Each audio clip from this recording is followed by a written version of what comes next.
Hello， 大家好，我是大宝。嗨，大家好，我是凤凰。我们现在就是临时要加入这个 part， 是因为刚才就是跟奋斗期讨论了关于经济发展啊，或者是所谓的经济衰退这件事情，我们到底要怎么因应？但怎么样感觉就是高龄角度，我们想要也要补充一下我们的人类的视角。所以我跟凤凰，因为凤凰本业又是做资产管理的，所以我们就有一些人的角度可以来讨论一下。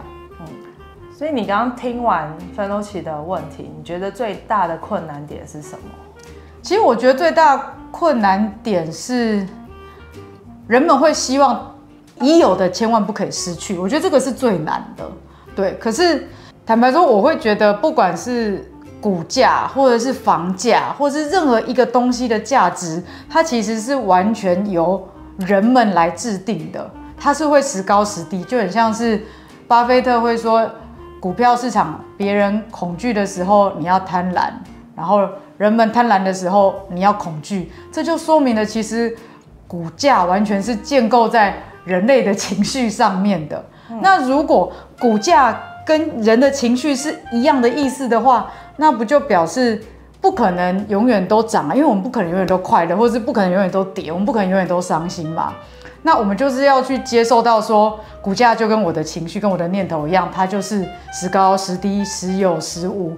只要认清这一个点的话，就会放得很轻松。可是这个是最难的，因为你要放掉，我只能要很快乐，我只能要一直涨，或是对啊，我觉得这个是最难的，这其实是一种执着。我觉得也不能用执着来形容，我觉得比较像是一个生存的本能。可是其实你真的可以把钱丢到股市的时候，大部分你本身就不愁吃穿了啊。不一定，那就是畸形的投资方法，就是一定会有杠杆的那一种吗？就像刚刚方都也讲了，一定会有二元的两端。所有的事情都会有极端嘛。极端值就是你讲的，可能他就是 all in 进去股票，想要翻一把，比如说梭哈，对，梭哈，也会有那种极度保守，就我只存定存，结果后来发现他的钱会越存越小，因为通膨的关系。是，所以过度积极的投资与完全消极的投资，都是不好的。如果消极的话是贬值，对，那积极就是有风险，对。所以我其实常常在讲说，其实没有最好的投资，只有最适合的投资。那就回到大宝刚刚讲的，如果你可以接受如果我们的定义是下在说股票其实就跟人的情绪是绑在一起的，它会上上下下的话，那你能够接受的情绪到什么程度？比如说你今天跟一个人交往，你可以，如果他打我的话，我就不行。对，如果他真的是疯狂愤怒到他会揍你，那你是不是不能接受？对，好，那这个时候你就可以思考说，怎样的股票揍你的时候你会受不了？他最重可以揍我，对，他直接归零，这一把你打趴在地上，你可以接受吗？如果不行，那这个可能不是。像这次那个瑞士的状况，就会直接归零嘛。对，但瑞士状况它后面有点复杂，反正大家可以查 Google 就知道很多事情。所以其实我自己是觉得，比如说我自己在教这些金融的，比如说退休规划或是一些大家的规划课程的时候，其实就是我觉得了解自己真的很重要。其实这也回到身心灵，投资也回到了解自己吗？也是回到了解自己啊。你要了解自己手上有多少的闲置资金，我都会说，比如说我们要留6个月的备用金。这6个月备用金的意思就是说，当你突然有状况不能工作6个月的时候，你要能活下去，所以里面就会包含可能你的房租、水电、你的生活费什么的。其实这件事情就是在这次疫情就发现了非常非常的重要，是因为突然疫情来了3年，很多人突然没有工作，很多人突然怎么样家庭，如果你家里没有备用金的时候，你就会很麻烦嘛，就会蛮痛苦，而且外面根本没办法上班啊，对，没有办法。所以回到就是说，好，那你回到自己本身，你就去思考说，我可以有多少的资产可以运用配置，就是储备起来的一些资粮这样子。对，然后你可以，就像我们今天好，假设要台风了，大家都知道我要去买菜、买米，好，我要存钱，因为我可能3天没有东西吃，一样的意思。那你就要去思考说，好，这3天里面呢，你想要吃牛排，还是你想要吃泡面？好，那你要吃牛排，你要准备多少钱？可是你可以得到的是什么？好，那如果说假设我买不到牛排，我准备不了，我吃泡面可不可以接受？可以。那其实你就可以在这里面慢慢去调试到自己适合的一个资产的配置。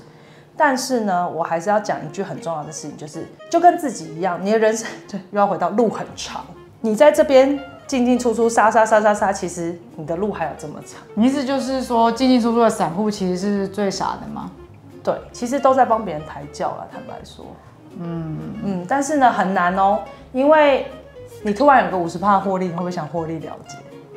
你说想要赶快出来，对，那我之前有一次跟你聊到，我觉得蛮有趣的是关于为未来做准备，就是说买一个保险的那种概念嘛，就是我们要如何为自己做准备的时候，不会陷入那一种危机的恐惧，就是不是因为我很恐惧而去做准备，对。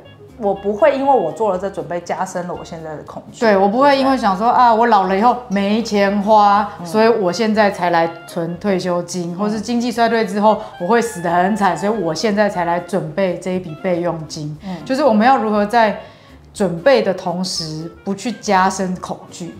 你要让自己呈现一个很平静跟 peace 的状态。在这个状态底下，如果你看到很混乱的时候，你会知道自己离这些混乱的人很遥远。那我们要怎么让自己回到这个平静的状态呢？首先优先还是你要先了解自己，然后试想最糟的状况你可以承受到什么程度。好。然后如果最糟你可以承受到这样之后，你有这样子这2个很强烈的自觉之后，那你还害怕什么？我觉得有个 bug 是我们永远不可能真的知道最糟的状况是什么。对，回到心理层面，就是我也是我在学习，就是我以前很容易反省说啊，他这样啊，我当初应该多想或什么的。可是首先就是我学习到，就是我要知道说我已经做了我当下最好的决定。对啊，因为你不可能知道说美国的银行就这样倒了，你不会知道说瑞士的银行会这样倒，你不可能在倒闭之前去想到说这个是最糟的状况。你以为就是这种事情只会发生在战争，可是没有战争它一样发生了。是，所以我们在这样子我们不可预期的状态底下，我们回来看我们自己的资产，你有多少资产是这么容易受到市场波动的影响？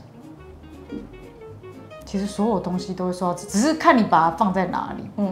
对，就是如果你把它放在银行里面存，像也许是定存，它是慢慢贬值，可是它就是波动没那么大，那就是一种选择。对，你不会大破大立，但是你会浑水煮青蛙的慢慢贬值你的资产。对，我们很常讲一句话，就是你有花掉的才叫财产，你没有花掉的都是遗产。这句话很大的重点就是在于说，你的资产是真的自己拥有，还是只是账面上面存折里面的一个数字？什么叫做自己拥有？就是说你真的有把这些资产好好的放在自己身上，投资在自己身上，比如说你很多的学习啊，你让自己过得很平静啊，或甚至让自己吃的比较健康啊、自在什么的，这些才是你真的要去关注的地方。那股票或者是金融资产的上上下下，它就是会上上下下。所以如果在它上上下下的时候，你要跟着它一起起伏的话，那你身为一个对资产有主导权的人，究竟是你被主导了吗？还是你在主导它？我们好像把资产看得太重要了，应该说我们好像窄化了我们富有的来源。我觉得很多人会把资产跟生存放在同一个事情上面，就是我好像没钱，我就没有办法生存。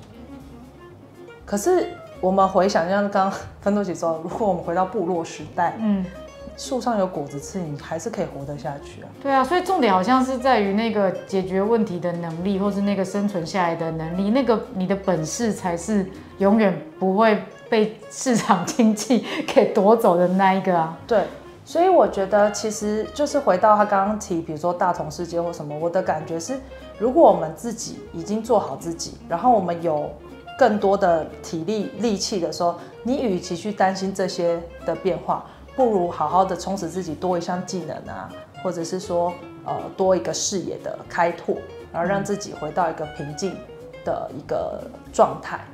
所以回到就是究竟我们要怎么样因应，比如说金融很大的变革或什么的，我个人就是理性面的建议，就是做好你的资产检视跟规划。就我还是要讲一点人话，不能被高龄带走，还要讲一点人话。做好自己的资产配置跟规划，理解自己有多少资产，可以承受多少风险，然后还有继续培养自己更多的技能，因为产业会一直转变，人会一直有不同的变化。尤其是我觉得现在资讯越来越发达，变化速度会越来越快。所以你永远，我很早以前就在讲，没有一个工作现在可以做到老死退休，就连公务员可能都没办法。所以这3点如果你做好了，那接下来就是尽量把自己往内看，你不要去跟别人比较，不要有过度的追求的欲望。那我觉得其实大家应该都可以平平静静的度过很多的困难。我不追求平静，这是我的问题吗？我其实不追求平静因为我一直觉得就是人生有挑战，有大风浪就有故事啊。有故事我不觉得是坏事。不愧是拍纪录片的。回到刚刚芬多奇讲，就是如果我们的信任是可以来到一个大同的世界，一个共享的世界的话，你因为信任自己，所以你信任这样子的未知会带往我们往更好的地方去。这样是一个，我觉得是一个这个历程啦。我是觉得好像不管怎么样，就是变好或是变坏，就是 allow it 。反正如果每一个当下我都做了我能够做的事，那当我需要知道怎么做的时候，我就会知道。然后我是有能力在知道之后付诸行动的，我觉得这样就好了。对，就是相信当下你已经做了最好的决定跟准备，然后就让它来，因为你带了越多的恐惧，你只会往恐惧对，去只会而已往恐惧那条路去。还是就过好每个当下。反正资产或是股票就是跟情绪一样上上下下。对，所以如果大家都很平静的话，其实大家整个金融资产就会更稳健啦。对啊，如果我对于那个股票要一直涨或房价一直涨没有追求或是执着的话，其实我也就没什么好担心或害怕的啊。没有追求就不会失去啊，没有追求就不会失去。我们在鼓吹躺平主义吗？可是我们强调我们要有很多的能力，可以做很多的应对。我们不是躺平，我们可以说我们对于累积资产没有那么多的欲望，没有。但是我们对于自己的人生体验跟经历有很多的追求。对，开阔视野也好，或者是累积更多的能力，这个是我觉得我对自己内在蛮多的追求。我们追求的东西可能跟上一代不太一样了。对，确实是。我会追求扩展我的视野，然后累积经验值。那如果这个经验值，这一辈子的经验值当中需要有一个经济的大衰退，然后再重建的话，我其实也蛮欣然接受的。对，那我们就下次见 ，Allow it，拜拜。